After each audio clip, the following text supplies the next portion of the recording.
അക്ഷരക്കൂട്ടങ്ങളും വിവിധ കൂമ്പാരങ്ങളും പുറകുവശത്ത് പേരിന്റെ പുറകുവശത്ത് എഴുതി വെച്ചിട്ടുള്ള പെൺകുട്ടികളുണ്ട്. പലപ്പോഴും ഇതേപോലെ ഒരു ഡ്രഗ് യൂസ് ചെയ്യുന്ന ആളുടെ അല്ലെങ്കിൽ മദ്യപാനിയുടെ അയാളുടെ മാനസിക വൈകൃതങ്ങൾക്ക് വിധേയമായിട്ട് നിസ്സഹായമായിട്ട് പലപ്പോഴും പോലീസിന് മുമ്പിൽ വന്നിട്ടുണ്ട്. നമ്മളിവിടെ പോലീസുകാർ 2-3 പേര് നിങ്ങളുടെ മുമ്പിൽ വന്നിട്ട് സംസാരിച്ചിട്ട് പോയിട്ട് നാളെ നിങ്ങൾ ഞങ്ങളുടെ മുമ്പിൽ വ്യക്തിമായിട്ടോ പ്രതിയായിട്ടൊക്കെ മുമ്പിൽ വന്നിരിക്കുമ്പോൾ നമുക്കൊരു കുറ്റബോധം ഉണ്ടാവും. അതുണ്ടാവാതിരിക്കാൻ വേണ്ടിയിട്ടാണ് ഓടി നിങ്ങളുടെ മുമ്പിൽ വന്നിട്ട് ജസ്റ്റ് കുറച്ച് കാര്യങ്ങളെങ്കിലും പറഞ്ഞിട്ട് പോകാൻ നിന്നത്. ഞാൻ പറഞ്ഞു വന്നത് ഈ നമ്മള് ശരിക്കും തന്നെ പറയാം, സൗഹൃദങ്ങളാവട്ടെ പ്രണയങ്ങളാവട്ടെ എന്താണെങ്കിലും നമ്മുടെ അപ്പുറത്തേക്ക് ആളുടെ കളറോ അയാളുടെ സാമ്പത്തികമോ ഒക്കെ മാത്രം നോക്കാതെ ഇയാളുടെ ഒരു നിലവില് അയാൾ ഡ്രഗ്സ് ഉപയോഗിക്കുന്ന ആളാണോ, അയാളുടെ സ്വഭാവവും ക്യാരക്ടറുകളും ഒന്ന് നോക്കിയിട്ട് ഞാൻ പറഞ്ഞില്ല, പ്രണയങ്ങളല്ല സൗഹൃദങ്ങളിൽ പോലും നമ്മളത് അതിര് വെച്ചിട്ട് പോകണമെന്നാണ് ഒന്നാമതായിട്ട് പറയാനുള്ളത്. പറഞ്ഞു നിർത്തിയത് കഴിഞ്ഞ ലാസ്റ്റ് നമുക്ക് കടവന്ത്ര പോലീസ് സ്റ്റേഷനിൽ കേസ് റിപ്പോർട്ട് ചെയ്തു. ഒരു പെൺവാണിത കേസ് പോലീസ് റെയ്ഡ് ചെയ്ത് പിടിച്ച ഒരാളെ അറസ്റ്റ് ചെയ്തു. 36 വയസ്സുള്ള കൊല്ലം ജില്ലയിൽ നിന്നുള്ളൊരു പയ്യൻ. കൊല്ലം ഞാൻ സാറിന് ഫോട്ടോ കാണിച്ചു കൊടുത്ത് നമ്മുടെ ഈ ബോളിവുഡ് സിനിമയിലൊക്കെ നായകന്മാരെ പോലത്തെ ഒരു പയ്യൻ 36 വയസ്സുള്ള സുന്ദര കുട്ടപ്പൻ. ആര് കണ്ടാലും എന്താ പറയുക, നമുക്കൊരു സുഹൃത്താക്കുക അല്ലെങ്കിൽ ആഡംബര കാറുകളിലാണ് നമ്മുടെ എറണാകുളം ജില്ലയിലെ ക്യാമ്പസുകളുടെ മുന്നിൽ കറങ്ങിയടക്കുകയൊക്കെ ചെയ്തിട്ട് 6 ഉത്തരേന്ത്യൻ സ്വദേശി പെൺകുട്ടികളാണ് ഇയാളുടെ കൂടെ ഉണ്ടായിരുന്നത്. കൂടെ കസ്റ്റമേഴ്സിനെ പിടിച്ചു. പക്ഷെ ഇയാളുടെ ഫോണിൽ നിന്ന് കിട്ടിയത് നമ്മുടെ എറണാകുളത്തെ ക്യാമ്പസുകളിലെ പെൺകുട്ടികളുടെ ഫോൺ നമ്പറുകളും ഇയാൾ കോൺടാക്ട് ചെയ്യുകയും ഇയാളുടെ കെണിയിൽ അകപ്പെടുകയും ചെയ്തിട്ടുണ്ട്. അപ്പൊ മുമ്പിലേക്കുന്ന ആൾക്കാരെ നമുക്ക് ഫിസിക്കലി പരിചയമില്ലാത്ത ആൾക്കാരെ അകത്ത് നിർത്താം. അല്ലെങ്കിൽ ഏറ്റവും അവരോട് ഇയാളെ പറ്റി അഡ്രസ് ഒന്ന് ചെക്ക് ചെയ്ത് ഇയാൾ പ്രീവിയസ് കേസുള്ള ആളാണെന്ന് ചെക്ക് ചെയ്ത് എന്നെ ഇയാളെ കേസുകൾ ചെക്ക് ചെയ്ത് തരാൻ പറഞ്ഞാൽ പോലീസുകാരെ ചെക്ക് ചെയ്ത് തരും. അപ്പൊ നമ്മള് ഓടിപ്പോയി പെട്ടുപോകാതെ ഒരു ജസ്റ്റ് ഒരു പ്രീ വെരിഫിക്കേഷൻ നടത്തിയിട്ട് മാത്രം സൗഹൃദങ്ങളും പ്രണയങ്ങളും ഒക്കെ വെക്കാം. അതേപോലെ ഡ്രഗ്സിന്റെ കാര്യത്തിലാണെങ്കിലും നിങ്ങളോട് മാത്രമല്ല നിങ്ങളോട് കൂട്ടി ചേർത്ത് പറയാനുള്ള കാര്യങ്ങളാണ്. അതിന്റെ സദാചാരോ അല്ലെങ്കിൽ സോഷ്യൽ കമ്മിറ്റ്മെന്റോ ഒന്നല്ല പോലീസിന്റെ മുമ്പിൽ നിങ്ങളുടെ മുമ്പിൽ എടുക്കുന്നത്. ഞങ്ങളെ സംബന്ധിച്ചിടത്തോളം ഒരു 50% കാര്യം നടക്കുന്നത് നേരത്തെ പറഞ്ഞ മർഡറാവട്ടെ, ആക്സിഡന്റുകളാവട്ടെ, സൂയിസൈഡ് ആവട്ടെ, മറ്റ് സ്ത്രീകൾക്കെതിരെ കുറ്റകൃത്യങ്ങളാവട്ടെ, എല്ലാത്തിന്റെയും പുറകിൽ ഡ്രഗ്സ് ആണുള്ളത്. ഞങ്ങളുടെ നിങ്ങളുടെ മുമ്പിൽ ഒന്നും സംസാരിക്കുന്നത് ഞങ്ങളുടെ മനസ്സിലുള്ള കാഴ്ച ആ ക്രൈമുകളുടെ പുറകിലുള്ള കാഴ്ചയുണ്ട്. അപ്പൊ അതൊന്നും സദാചാരം സംസാരിക്കാനല്ല, ഈ അതിനുള്ള നേരമില്ല. അത് പിന്നീട് ഒരിക്കലും സംസാരിക്കാം. പറഞ്ഞു വന്നത് നമ്മള് ഡ്രഗ്സ് ഉപയോഗിക്കുന്ന ആളാണെങ്കിൽ പെട്ടുപോട്ടെ, അല്ലെങ്കിൽ അതും ഞാൻ പറഞ്ഞില്ല, നമ്മുടെ തീരുമാനമാണ്. നിങ്ങളെല്ലാവരും ഞങ്ങളെക്കാൾ കൂടുതൽ അവെയറാണ്. ഞങ്ങളെക്കാൾ കൂടുതൽ ഈ സോഷ്യൽ മീഡിയ നിങ്ങളുടെ മുമ്പിലുള്ളതാണ്, മറ്റ് എല്ലാ മീഡിയ നിങ്ങളുടെ മുമ്പിലുള്ളതാണ്. നിങ്ങളുടെ ടീച്ചേഴ്സോ മറ്റ് പലതരത്തിൽ നിന്ന് നിങ്ങൾ ഇതിന് അവയർനെസ് കിട്ടുന്ന ആൾക്കാരാണ്. ഞാൻ പറയുന്ന ആ കാര്യമല്ല. NDPS ആക്ട് എന്ന് പറഞ്ഞ ആക്ട് വെച്ചിട്ടാണ് പോലീസ് ഇതിനെ ടാക്കിൾ ചെയ്യുന്നത്. Narcotic drugs and psychotropic substance act. ഈ ആക്ടില് ഒരു പ്രധാനപ്പെട്ട സാധനം എന്ന് പറഞ്ഞാല് പൊസഷൻ ആൻഡ് യൂസ്. അതിനെന്താ പെനാൽറ്റി എന്നറിയാമോ? ചെറിയ നാർക്കോട്ടിക് ഡ്രഗ്സിന്റെ ഈ ഗഞ്ച മുതൽ തുടങ്ങുന്ന ഡ്രഗ്സിന്റെ പൊസഷൻ എന്താണ് പെനാൽറ്റി എന്നറിയാമോ? 10,000 രൂപയും 6 മാസം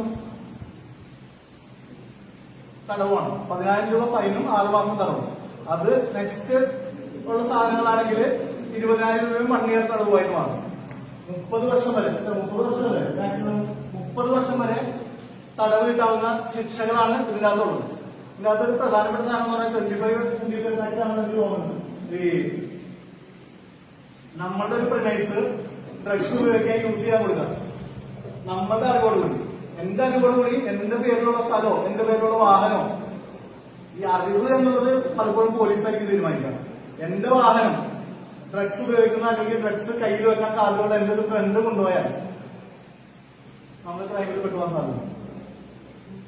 ഞാൻ താമസിക്കുന്ന റൂം ഞാൻ താമസിക്കുന്ന റൂമിൽ അല്ലെങ്കിൽ ഞാൻ കോളേജിൽ പരിസരത്ത് കോളേജ് ഹോസ്റ്റലിൽ എന്റെ റൂമിൽ ഡ്രഗ്സ് ഉണ്ടെങ്കിൽ ഡ്രഗ്സ് ഉപയോഗിക്കുന്നുണ്ടെങ്കിൽ നമ്മൾ പെട്ടുപോകാൻ സാധ്യത, നമ്മുടെ പേരിൽ ഒരു ക്രൈം വരാൻ സാധ്യത. അതൊരു പ്രധാനപ്പെട്ട സാധ്യത. അതുപോലെ വാഹനങ്ങള് അബ്കാരി ആക്ടിന്റെ കേസിലും നാർക്കോട്ടിക് കേസുകളിലും ഈ സാധാരണ പോലീസ് വണ്ടി പിടിച്ചിട്ട് എന്ത് ചെയ്യുന്നറിയാവോ? പോലീസ് ഒന്നുമില്ല ചെറിയ കേസുകളാണെങ്കിൽ അപ്പൊ തന്നെ എന്റെ കൈവശക്കാരനോ ആർത്തി ഉണർവോ നമ്മള് തിരിച്ചെഴുതി കൊടുക്കും. നിങ്ങൾ കയ്യിൽ വെച്ചോ, ഇത് കോടതിയിൽ നിന്ന് എപ്പോ ആവശ്യപ്പെട്ടാലും നിങ്ങൾ കോടതിയിൽ ഹാജരാക്കി മതി. അപ്പൊ നമ്മളൊരു അതിനൊരു അഫിഡവിറ്റ് എഴുതി കൊടുക്കണം പോലീസിന്. എന്റെ പേരിലുള്ള ഇന്ന വാഹനം ഞാൻ ഇത്രാം തീയതി ഇന്ന പോലീസ് സ്റ്റേഷനിൽ നിന്ന് കൈപ്പറ്റിയിട്ടുള്ളതാണ്. കോടതിയിൽ നിന്നും ആവശ്യപ്പെടുന്ന സ്ഥലത്തും സമയത്തും എന്റെ സ്വന്തം ചെലവിൽ ഞാൻ ഹാജരാക്കി കൊള്ളാമൊരു അഫിഡവിറ്റ് എഴുതി കൊടുത്തു കഴിഞ്ഞാൽ പോലീസ് നമുക്ക് വണ്ടി വിട്ടു. പക്ഷെ ഈ അബ്കാരി മീൻസ് മദ്യം കൈവശം വെക്കുന്ന കേസുകളിലും നാർക്കോട്ടിക് ഡ്രഗ്സ് കൈവശം വെക്കുന്ന കേസുകളിലും നമ്മുടെ വണ്ടി അതിലേക്ക് ഉൾപ്പെടുത്തിയിട്ടുണ്ടെങ്കിൽ, അപ്പൊ എന്റെ വണ്ടി ആവണമെന്നില്ല, ഞാൻ ഉപയോഗിക്കുന്നു, ഇയാളുടെ വണ്ടി വാങ്ങിച്ചിട്ടാണ് ഞാൻ പോകുന്നതെങ്കിൽ ഈ വണ്ടി ഉൾപ്പെടുത്തിയിട്ടുണ്ടെങ്കിൽ അത് നേരെ എക്സൈസിന് കൈമാറാൻ അത് അവിടെ നിന്ന് നേരെ പിടിച്ചു പോയിരുന്നു. കോടതി കൈമാറുന്നില്ല, നമുക്ക് നമ്മുടെ കൈവശത്തിലേക്ക് വിട്ടിട്ടില്ല, അത് പൊതു ലേലത്തിൽ വെച്ചിട്ട് വിട്ടുകൊടുക്കുന്നത്. അപ്പോ നമ്മുടെ വണ്ടിയൊക്കെ ഡ്രഗ്സ് ഉപയോഗിക്കുന്ന സംശയമുള്ള ആൾക്കാർക്ക് കൊടുക്കാതിരിക്കാം. നമ്മുടെ താമസ സ്ഥലത്ത് ഡ്രഗ്സ് ഉപയോഗിക്കുന്ന ആൾക്കാർ ഈസി ആയിട്ട്, കാരണം നമ്മൾ പഠിക്കണമെന്ന് പറഞ്ഞാൽ പഴയ കാലത്ത് പഠിക്കുന്ന പോലെയല്ല. നമ്മുടെ നെക്സ്റ്റ് പണ്ട് നമ്മുടെ പ്രീവിയസ് ഹിസ്റ്ററിയൊന്നും ആരും ചെക്ക് ചെയ്യുന്നില്ല, നമ്മുടെ ആന്റിസിഡൻസ് ചെക്ക് ചെയ്യുന്നില്ല, നമുക്ക് ക്രൈം ഒന്നും ചെക്ക് ചെയ്യുന്നില്ല. ഇപ്പൊ എന്ന് പറഞ്ഞാൽ നമ്മളൊരു പ്രൈവറ്റ് ഫീൽഡിൽ ജോലിക്ക് പോകണമെങ്കിൽ പോലും നമ്മൾ എന്താക്കണം, സോഷ്യൽ മീഡിയ എന്താണ്, നമ്മുടെ ക്രൈം ഹിസ്റ്ററി എന്താണ്, ഇതൊക്കെ ചെക്ക് ചെയ്തിട്ടാണ് ഒരു പ്രൈവറ്റ് സ്ഥാപനത്തിൽ ജോലിയുള്ളൂ. നമുക്ക് പാസ്പോർട്ട്, നമ്മള് എല്ലാവരും തന്നെ ഔട്ട്സൈഡ് കൺട്രികളിലേക്ക് ജോലിയും പഠനമൊക്കെ നോക്കുന്ന ആൾക്കാരാണ്. അപ്പൊ ഈ ഒരു ബ്ലാക്ക് മാർക്ക് നമ്മുടെ റെക്കോർഡിൽ കിടന്നു കഴിഞ്ഞാൽ ഈ സാധനത്തിന് ഒരുപാട് തടസ്സമുണ്ട്. ഇതിൽ ശ്രദ്ധിക്കും, ഉപയോഗിക്കാതിരിക്കുന്നത് ശ്രദ്ധിക്കേണ്ടത് നിങ്ങളുടെ സ്വന്തം കാര്യമാണ്. നമ്മുടെ വണ്ടി ഉപയോഗിക്കുന്ന ആൾക്കാർ കൊണ്ടുപോകാതെ നമ്മുടെ താമസ സ്ഥലത്തും നമ്മുടെ റൂമിലും ഒക്കെ ഉപയോഗിക്കുന്ന ആൾക്കാർ അത് ദുരുപയോഗപ്പെടുത്താതിരിക്കാം. പിന്നെ അവരുമായിട്ടുള്ള ഫിനാൻഷ്യൽ ട്രാൻസാക്ഷൻസ് അവരുമായിട്ടുള്ള ചാറ്റ് ഈ അപ്പൊ നാർക്കോട്ടിക് കൺട്രോൾ ബ്യൂറോ ഒക്കെ വന്ന് ചെക്ക് ചെയ്യാൻ പിടിക്കുകയൊക്കെ ചെയ്യുന്നത് നമ്മുടെ ഈ സോഷ്യൽ മീഡിയ വഴിയുള്ള ഇവരുമായിട്ടുള്ള ഇന്ററാക്ഷനും നമ്മുടെ ഫിനാൻഷ്യൽ സാധനം വെച്ചിട്ടായിരുന്നു. ഇനി ഡ്രഗ്സ് ഉപയോഗിച്ചിട്ട് നമ്മൾ പർച്ചേസ് ചെയ്യാൻ, ഡ്രഗ്സ് ഇതിന് കച്ചവടം നടത്തിയിട്ട് നമ്മൾ ചെയ്യുന്ന, നമ്മൾ വാങ്ങിച്ചു കൂട്ടുന്ന വാഹനങ്ങളോ അല്ലെങ്കിൽ സ്വത്തോ ഇതെല്ലാം പോലീസ് കോപ്പി ചെയ്യാൻ സാധിക്കും. നമ്മളെടുക്കും, കോടതിക്ക് കൊടുക്കും. അപ്പൊ നമ്മൾ സ്വത്ത് വരെ നഷ്ടപ്പെട്ടു പോകണം. നമ്മൾ ഉപയോഗിക്കുന്നത് നമ്മളെല്ലാവരും ചെയ്തെന്ന് തെളിയിക്കുന്നത് പിന്നെ നിങ്ങൾ ഉത്തരവാദിത്തമല്ല. അപ്പൊ കുറെ കാലം അകത്ത് ശ്രദ്ധിച്ചു പോകണം. അതേപോലെ ഈ സൈബർ, നിങ്ങൾക്ക് കഴിഞ്ഞ ദിവസം ക്ലാസ് എടുത്തു പോയ കാര്യമാണ്. കഴിഞ്ഞ ദിവസം ഈ അഗ്നാസിൽ പഠിക്കുന്ന ഒരു പെൺകുട്ടി, എന്റെ ഒരു കസിന്റെ ഫ്രണ്ടാണ്, അവള് വിളിച്ചു ഈ എന്താ പറയുക വീട്ടിലിട്ട് ചെയ്യാവുന്ന ഒരു ജോലി എന്ന് പറഞ്ഞിട്ട് അവള് വാട്സാപ്പ് വഴി രണ്ടെന്തോ ഒരു സ്ഥാനത്തിൽ ലിങ്കിൽ അമർത്തി അവള് ജോയിൻ ചെയ്തു. അവൾക്കൊരു വർക്ക് കൊടുത്തു. അതായത് ഇത്ര മണിക്കൂറിനുള്ളിൽ ഇന്നൊരു ഡാറ്റ എൻട്രി ചെയ്ത് കൊടുക്കണം, 6 മണിക്കൂറിനുള്ളിൽ ഇത്രയും ഡാറ്റ എൻട്രി ചെയ്ത് കൊടുക്കണം. അപ്പൊ ഇവരൊരു എന്താ പറയുക, നമുക്ക് കുറെ ഇതുണ്ടാവില്ല, ഇൻസ്ട്രക്ഷൻ ആരോഗ്യം കൊടുക്കുന്ന പരിപാടി. ആ സ്ഥാനത്തിൽ പറയുന്നുണ്ട് ഇത്ര മണിക്കൂറിൽ ചെയ്തു കൊടുത്തില്ലെങ്കിൽ 6000 രൂപ ഇവർക്ക് തിരിച്ചു കൊടുക്കണം, കമ്പനിക്ക് തിരിച്ചു കൊടുക്കണം. അത്തരത്തിൽ ചെയ്യാൻ പറ്റാത്ത, ആദ്യം നമുക്ക് വരുന്ന ഡാറ്റ വർക്കും കാര്യങ്ങളൊക്കെ ചെറിയ വർക്കായിരിക്കും നമുക്ക് ചെയ്യാൻ പറ്റും. നമുക്ക് 50 രൂപ 100 രൂപ 150 ചെറിയ എമൗണ്ടുകൾ നമുക്ക് തന്നുകൊണ്ടിരിക്കും. അടുത്തത് നമുക്ക് ചെയ്യാൻ പറ്റാത്ത ഒരു ഡാറ്റ എൻട്രി കൊടുത്തിട്ടാണ് അത് ചെയ്ത് തീർക്കാൻ പറ്റാതിരുന്നതിന് വേണ്ടി അവളെ ആദ്യം വിളിച്ചിട്ട് ഈ കമ്പനിയുടെ ആളാന്ന് പറഞ്ഞ് വിളിച്ചു. പിന്നെ ലോയറാണെന്ന് പറഞ്ഞ് വിളിച്ചു. നിങ്ങൾക്ക് ലീഗൽ നോട്ടീസ് വരും, നിങ്ങൾക്ക് വാറണ്ട് വരും, നിങ്ങൾ അറസ്റ്റ് ചെയ്യുന്നൊക്കെ പറഞ്ഞിട്ട് കൊണ്ടുവരും. അതേപോലെ അങ്ങനെ ഒരു അറസ്റ്റ് ചെയ്യുന്ന പരിപാടിയില്ല, അതെല്ലാവർക്കും അറിയാവുന്ന കാര്യമാണ്. പക്ഷെ നമ്മളിങ്ങനെ ഈ സംഭവങ്ങളെല്ലാം തന്നെ തട്ടിപ്പാണെന്ന് മനസ്സിലാക്കുക. 99% വീട്ടിലിരുന്ന് ചെയ്യാവുന്ന ജോലി, അതേപോലെ ലോട്ടറി സ്കാം,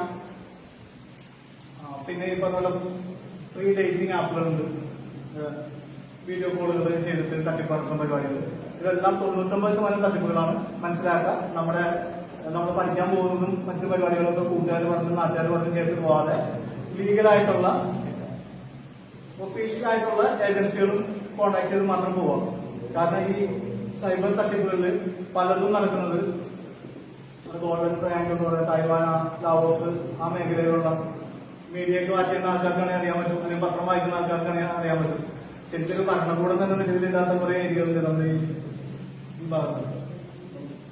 അവിടെ ഇവിടുന്ന് ആളുകള് യൂറോപ്പിലേക്ക് അതൊക്കെ പറഞ്ഞ് കൊണ്ടുപോയിട്ട് ആ ഭാഗത്ത് പോയിട്ട് അവരെ തടങ്കിൽ പാർപ്പിച്ച് തോക്ക് ചൂണ്ടിയിട്ട് ആണ് നമ്മളെ ഈ ഇന്ത്യക്കാരെ ടാർഗറ്റ് ചെയ്ത് മലയാളികളെ ടാർഗറ്റ് ചെയ്ത് മലയാളികൾ ഉപയോഗിച്ചിട്ട് സൈബർ ഓഫൻസുകൾ നടത്തുന്നത്. സ്വാഭാവികമായിട്ടും നമ്മൾ ലീഗലായിട്ട് രജിസ്റ്റേർഡ് ആയിട്ടുള്ള ആൾക്കാരെ ത്രൂ മാത്രം നമ്മുടെ ഇമിഗ്രേഷൻ പരിപാടികൾ നോക്കുക. അതുപോലെ തന്നെ അത് പറഞ്ഞ് കണക്ട് ചെയ്ത സാധനങ്ങൾ മ്യൂൾ അക്കൗണ്ടുകളുണ്ട്, നമ്മുടെ അക്കൗണ്ടുകൾ. ഇപ്പോ ഈ സൈബർ ഓഫൻസ് നടത്തുന്ന സംഘങ്ങൾ നമ്മുടെ അക്കൗണ്ടുകൾ ഉപയോഗിക്കാൻ സാധ്യതയുണ്ട്.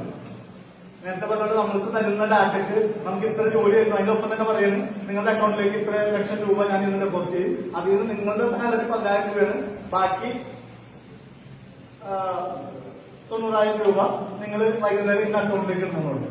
അപ്പൊ ഈ സൈബർ ഓഫൻസ് നടത്തുന്ന സംഘങ്ങൾ അവർ സമ്പാദിക്കുന്ന പൈസ ഇത് ട്രാൻസാക്ഷൻ നടക്കുന്നത് നമ്മുടെ അക്കൗണ്ടിലൂടെയാണ്.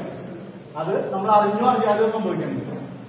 സൈബർ കാര്യങ്ങളിലൊക്കെ വളരെ ശ്രദ്ധയോടുകൂടി തന്നെ പോവാം. കാരണം ഒരു വിക്റ്റിമായിട്ട് പോലീസ് സ്റ്റേഷനിൽ ചെന്നിരിക്കുമ്പോൾ പോലീസുകാരും നാട്ടുകാരൊക്കെ വളരെ സ്നേഹത്തോടു കൂടിയൊക്കെ പെരുമാറും. ഒരു പ്രതിയായിട്ട് പോയിട്ടുണ്ട്. പ്രതി എന്ന് പറഞ്ഞാൽ ചിലപ്പോൾ നിങ്ങളായിരിക്കില്ല പ്രതി എന്നുള്ളത് എല്ലാവർക്കും അറിയാൻ പറ്റും. പക്ഷെ ഞങ്ങളുടെ മുന്നിൽ ആക്സസബിൾ ആയിട്ടുള്ള പ്രതി എന്ന് പറയുന്നത് നിങ്ങളായിരിക്കും. ഈ അക്കൗണ്ടിലൂടെ ട്രാൻസാക്ഷൻ ആണ് നിങ്ങളായിരിക്കും. ഇതിന്റെ അങ്ങേറ്റ് പോയി നിൽക്കുന്നത് വിദേശത്തായിരിക്കാം, നോർത്ത് ഇന്ത്യയിലായിരിക്കാം. ഇത് ചിലപ്പോൾ പെട്ടെന്ന് പോലീസിനെ അറസ്റ്റ് ചെയ്ത് നിയമത്തിന് മുന്നിൽ കൊണ്ടുവരാൻ പറ്റില്ല. ആ കൊണ്ടുവരുന്ന പോലെ നിങ്ങൾ തന്നെയായിരിക്കും പ്രതിയായിട്ട് പോകും. എല്ലാവരും